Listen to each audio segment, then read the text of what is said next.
1-2 করে 11 জন শীর্ষ নেতাকে হত্যা করা হয়েছে, জুলুম করে বিচারিক হত্যাকাণ্ড ঘটানো হয়েছে। তার সর্বশেষ দুঃখজনক ঘটনার শিকার হয়েছেন আমাদের কলিজার টুকরা আল্লামা দেলাওয়ার হোসেন সাহেব। শহীদ আমিরে জামাত মাওলানা মতিউর রহমান নিজামী থেকে শুরু করে অধ্যাপক গোলাম আজম রাহিমাহুল্লাহ থেকে শুরু করে যাদেরকে হত্যা করা হয়েছে, আমরা দেখতে চাই এই জগতে সেই হত্যাকারীদের বিচার হয়েছে। হত্যার পরিকল্পনাকারী, মাস্টারমাইন্ড, হত্যা বাস্তবায়নকারী, আদালতের বিষয়ে যারা দুষ্ট রায় দিয়েছে তারা, যারা মিথ্যা সাক্ষী দিয়েছে তারা, ইনভেস্টিগেশন করতে গিয়ে যারা নাটক বানিয়েছে তারা, এদের কেউ যেন সেই অপরাধ থেকে রেহাই না পায়। সম্মানিত বন্ধুগণ, শুধু কি আমাদের নেতৃবৃন্দকে আর কর্মীদেরকে হত্যা করা হয়েছে না, এরা গোটা জাতিকে হত্যা করতে চেয়েছিল। সেনাবাহিনীর 57 জন কমিটির চৌকস দেশপ্রেমিক অফিসারকে নির্মমভাবে ক্ষমতায় আসার মাত্র 2 মাসের ভিতরে হত্যা করা হয়েছে। পিডিআর বাহিনীকে ধ্বংস করা হয়েছে, নিজেদের ক্ষমতায় যাওয়ার সিঁড়ি হিসাবে তাদেরকে বলির পাঠা বানানো হয়েছে। এসবগুলার বিচার চাই। নিরীহ মানুষগুলো যারা জেলে বন্দী আছে তাদের সবার মুক্তি চাই। এটি মাজহারুল ইসলাম, তিনি কি দুষ্কারক ছিলেন, তার বিরুদ্ধে 1.5 মাইল দূর থেকে অমাবস্যার রাতে তারে নাকি দেখে চিনছে, এটাও সাক্ষী তার বিরুদ্ধে। এইরকম বাজে সাক্ষী, মিথ্যা সাক্ষীর মাধ্যমে, বাজে এবং মিথ্যা অভিযোগের মাধ্যমে যারা চলে গেছেন তাদেরকে ফেরত পাবো না। কিন্তু আমরা দেখতে চাই যে আজহারুল ইসলাম সাহেবের উপরে এখন যেন ন্যায় বিচার করা হয়। সম্মানিত ভাই ও বন্ধুগণ, আমরা বলেছিলাম আমরা প্রতিশোধ নেব না, আইন হাতে তুলে নেব না। মহান রবের শুকরিয়া আদায় করি, 56,000 বর্গ মাইলের আমাদের 2.5 কোটি সহযোগী আল্লাহর মেহেরবানি চরম ধৈর্য ধারণ করেছে। কেউ বলতে পারবে না এত বড় পরিবর্তনের পরে তারা কারো গায়ে হাত দিয়েছে, কারো ইজ্জতে টান দিয়েছে, কারো কাছে চাঁদা চেয়েছে, রাজপথ অথবা ফুটপাত দখল করেছে, কোনো ব্যবসায়ীকে হয়রান করেছে, হুমকি দিয়েছে। আল্লাহর মেহেরবানি কেউ বলতে পারবে না। যে আল্লাহ তৌফিক দিয়েছেন, আবার মাথা নত করে সেই আল্লাহ শুকরিয়া আদায় করি, আলহামদুলিল্লাহ। আমরা আমাদের ক্রুবকে পায়ের নিচে ফেলেছিলাম, আল্লাহর কাছে চেয়েছিলাম, আল্লাহ এটা যদি বিজয়ের প্রাথমিক আলামত হয়, এখানে গোলামদের বান্দিদের অহংকার করার কোনো জায়গা নেই। সমস্ত প্রশংসা কেবল তোমার। তুমি যে 3 দফা কর্মসূচি দিয়েছ, বিজয়ের সাথে ওইটাই আমরা পালন করব। ফাসাব্বিহ বিহামদি রাব্বিকা ওয়াস্তাগফির। আমরা তোমার প্রশংসা গাইব, আমরা তোমার পবিত্রতা বয়ান করব, করতেই থাকব। আর মানুষ হিসাবে আমাদের যত ত্রুটি বিচ্যুতি হয়েছে তার জন্য তোমার কাছে ইস্তেগফার করব, মাফ চাই। আমরা আমাদের কর্মীদেরকে বলেছিলাম যে সেজদায় পড়ুন, চোখের পানি দিয়ে খুশির সাথে আল্লাহ শুকরিয়া দেয়। আমরা বলেছিলাম কমপক্ষে 1টা রোজা রেখে আল্লাহ শুকরিয়া দেয়। আমরা বলেছিলাম কমপক্ষে 2 রাকাত নফল নামাজ পড়ে বলেন, ও আল্লাহ সমস্ত মেহেরবানি তোমার, তোমার কাছে আমরা শুকরিয়া আদায় করছি, আর কারো কাছে নয়। আমরা বলেছিলাম নিজের তৌফিক অনুযায়ী অসহায় মানুষকে একটু সাদাকা দেন। আলহামদুলিল্লাহ, দেশে বিদেশে যত জায়গায় আমাদের সহকর্মী শুভাকাঙ্ক্ষীরা ছিলেন তারা সবাই এই কাজ করেছেন। আমি আল্লাহ শুকরিয়া আদায় করি, আমাদের ভাই বোনদেরও আমি শুকরিয়া আদায় করি। বলবেন তাহলে এত বড় পরিবর্তনে কারো কি কোনো ভূমিকা নেই? কেন থাকবে না? 2009 সালের 26 ফেব্রুয়ারি পিলখানায় মায়েদের কান্না আল্লাহ শুনেন নাই? এখন পর্যন্ত তারা কাছে আল্লাহ দেখেন না? সামিউন বাসির, আল্লাহ সব শুনেন এবং সব দেখেন। চোখের পানি দেখেন আর বুকের আওয়াজে আল্লাহ শুনেন। তাদের থেকে শুরু করে আমরা দফায় দফায় আন্দোলন করেছি, স্বৈরাচারকে আমরা ওঠাতে পারি, সত্য। কিন্তু আল্লাহ তাআলা 24-এ এনে তাদের দফা রফা করেছেন। আর এই কাজটা সম্পন্ন হয়েছে আমাদের যুব সমাজ, তরুণদের হাতে। আমরা এই বাবাদেরকে সেলিউট জানাই। আমরা দোয়া করি আল্লাহ তাআলা তাদেরকে যেন আগামীতে এই জাতির এবং দ্বীনের খেদমতের জন্য কবুল করেন। তাহলে জীবনও তাদের সার্থক, আখিরাতও তাদের সার্থক হবে ইনশাআল্লাহ। প্রিয় ভাইরা, কত দুঃখের কাহিনী আমাদেরকে সঙ্গ দিচ্ছে। আলেম ওলামা যারা মিম্বরে দাঁড়িয়ে আমাদেরকে খুতবা দেন, মেহরাবে দাঁড়িয়ে যারা ইমামতি করেন, আমরা যাদের কথা প্রাণ ভরে শুনি, আমরা চোখের পানি ফেলি, নিজেকে খুঁজে পাওয়ার চেষ্টা করি। 2013 সালের 5ই মে শাপলা চত্বরে তাদের সাথে কি আচরণটা করা হয়েছে।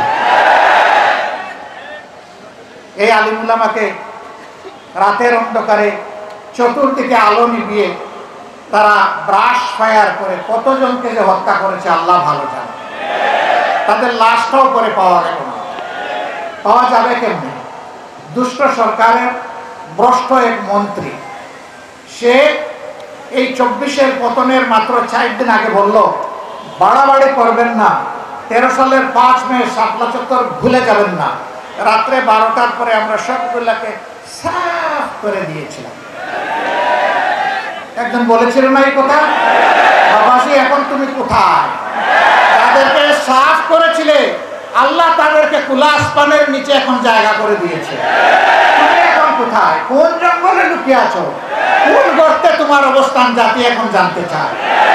আল্লাহ এই জমিন থেকে তোমাদের সমস্ত ইজ্জত সাফ করে দিয়েছে। এখন বিভিন্ন জায়গায় তোমরা পালাচ্ছ কেন বাবারা? এটা না তোমাদের মার দেশ না বাবার দেশ? আমরা না তোমাদের দাস এবং প্রজা? তোমরা না দেশের মালিক ছিলা? তো মালিকগুলা কোথায় গেলা? আসো সাহস করে। তোমরা যাদের উপর সবচেয়ে নিকৃষ্ট আচরণ করেছ, তোমরা সাক্ষী, জগৎ সাক্ষী, মাবুদ সাক্ষী, তাদের একজন মানুষ এই দেশ থেকে পালানোর চেষ্টা করেননি। হাসি মুখে ফাঁসি বরণ করেছেন, কিন্তু অন্যায়ের কাছে আল্লাহ তাদের মাথা সমুন্নত রেখেছিলেন, তারা মাথা নত করেন। তাদের আমাদের কলিজার টুকরা মীর কাসেম আলী, তিনি তো আমেরিকায় ছিলেন। তার আপনজনরা তাকে অ্যাডভাইস করেছে not to come back in Bangladesh. তিনি বলেছেন হোয়াই, কেন আসবো না, এটা আমার জন্মস্থান। বলে যে জামাতের নেতৃবৃন্দের সাথে যা করা হয়েছে আপনি আসলে তাই করব। তিনি বললেন আমি দুটি কারণে আসব। একটি হলো আমার বিরুদ্ধে অভিযোগ মিথ্যা চিৎকার দিয়ে আল্লাহকে জানানোর জন্য আসব। আরেকটি কারণে আমি আসব, এটা যদি শাহাদতের পথ হয়, আল্লাহ যেন আমার নেতৃবৃন্দের সাথে আমারও শাহাদতটা কবুল করেন, এই জন্য আমি। এটা মুমিনের বুক, এটাই মুমিনের ঠোঁট, এটাই মুমিনের কলিজা, এটাই মুমিনের হৃদয়, এটাই মুমিনের ঈমান, এটাই মুমিনের আকীদা।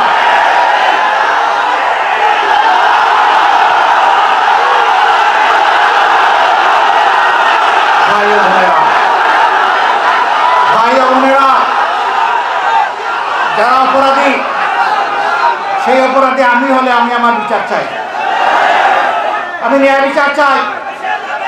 আমি যদি ফাঁসির উপযুক্ত কোনো কাজ করি আমাকে ফাঁসি দেওয়া হোক।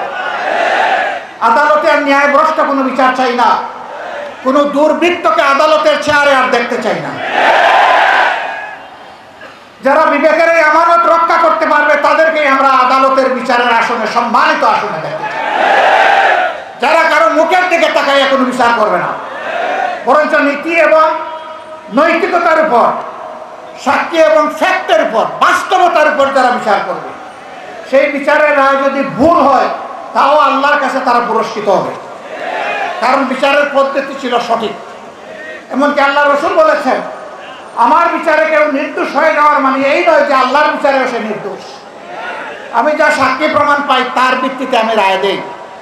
যদি কেউ ভুল সাক্ষীর মাধ্যমে আমার কাছ থেকে ভুল রায় আদায় করে, এর জন্য সে দায়ী, এবং হাসরের দিন তার ডাবল শাস্তি হবে। একটা তার পাপের শাস্তি, আর একটা বিচারাঙ্গনকে প্রতারিত করার শাস্তি। সম্মানিত ভাইরা, আমরা ন্যায় বিচার চাই। এই জন্য যারাই যেখান থেকে এই জাতির উপর জুলুম করেছেন তাদের সকলের বিচার এই জাতি দেখতে চায়। যারা শহীদ হয়েছে, আমাকে সাংবাদিকরা প্রশ্ন করে আপনাদের দলের কয়জন শহীদ হয়েছে? আমি ওই যত শহীদ হয়েছে সব আমাদের দল। এইটা কিভাবে বলেন? অন্য দলও তো দাবি করে। বললে আমাদের দল কোনটা জানেন? আমাদের দল হচ্ছে মানবতার দল। আমাদের দল হচ্ছে 18 কোটি মানুষের দল। 18 কোটি মানুষ যেখানে আছে আমরা ওই দলে আছি। আমরা শহীদদেরকে কোনো দলীয় ভিত্তিতে ভাগ করতে চাই না। এই শহীদরা জাতির সম্পদ, ইজ্জতের চূড়ান্ত সীমায় আমরা তাদেরকে রাখতে চাই, দেখতে চাই। কিন্তু রাষ্ট্রের দায়িত্ব আছে। যারা লড়াই করে বুকের রক্ত দিয়ে, জীবন দিয়ে, যাদের সন্তানেরা, যাদের স্বামীরা, যাদের বাবারা এই সমাজকে মুক্তি এনে দিয়ে গেছেন, এই পরিবারগুলোর প্রতি সরকারকে অবশ্যই তার নৈতিক দায়িত্ব পালন করতে হবে। জাতিকেও দায়িত্ব পালন করতে হবে। এই জাতির অংশ হিসাবে আমরা একটু দায়িত্ব পালনের চেষ্টা করেছি। আমি মাপ চাইব শহীদ পরিবারের লোকদের কাছে। আমরা আপনাদের পাশে গিয়েছি আপনাদেরকে অনুগ্রহ করার জন্য, বরঞ্চ আপনাদের দোয়াটি নিয়ে আমাদের দিলটা, বুকটা শীতল করার জন্য।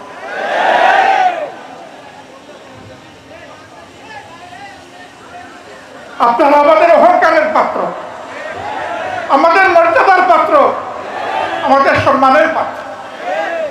আমরা সরকারের কাছে দাবি জানাবো তাদের সঠিক স্বীকৃতিতে যেন দেওয়া হয়। পাঠ্যপুস্তক কারিকুলামে আগামী দিনের নাগরিকরা যেন জানে যে তাদেরও আবু সাঈদরা ছিল, এই গাজীপুরের শহীদরা ছিল, সারা বাংলার শহীদরা ছিল, মুক্তরা ছিল, রিয়ারা ছিল, দুধের সন্তানও ছিল। এটা যেন তারা জানে। এই জন্য যারাই লড়াই করেছে দেশে বিদেশে সব জায়গায়, সবাইকে অভিনন্দন জানায়। রিমিটেন্স যোদ্ধারা তারা যুদ্ধ করেছে আমাদের সাথে সমান তালে। বিডিয়া যোদ্ধারা বিদেশ এবং দেশ দুই জায়গা থেকে যুদ্ধ করেছে সমান তালে। আল্লাহ তাআলা তাদের সবাইকে দুনিয়া আখিরাতের মর্যাদা দান করে। তাদেরকে দেশে মর্যাদার সাথে ফিরিয়ে আনাই সরকারের দায়িত্ব।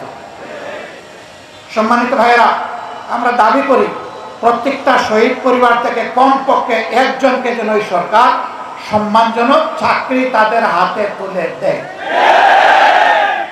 লড়াই করে যারা আহত হয়েছে, পঙ্গু হয়েছে, তাদেরকেও যেন সম্মানজনক চাকরি দেওয়া হয়। তারা যেন আজীবন কারো করুণার পাত্র হয়ে না থাকে। তার যোগ্যতার বলেই যেন সে পরিবারকে আল্লাহর সাহায্য নিয়ে সামলাতে পারে। আমরা এই দুই জায়গার দাবি অত্যন্ত স্পষ্ট রাখলাম।